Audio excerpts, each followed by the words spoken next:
We'll guide you through how to fix lines on an Android screen. If you find this useful, then consider subscribing and liking the video. This can be annoying and we've got some different fixes you can try.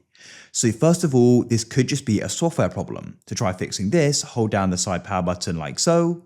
When you see this screen here, press restart and restart again to confirm your decision. If that doesn't solve it and you have a screen protector, it's worth removing that in case there's some type of dirt or moisture behind it. And you can clean your screen, see if that solves it. If you found this happened after dropping it, then what you should try doing is pushing down and massaging on the lines. People report that can go and solve the problem.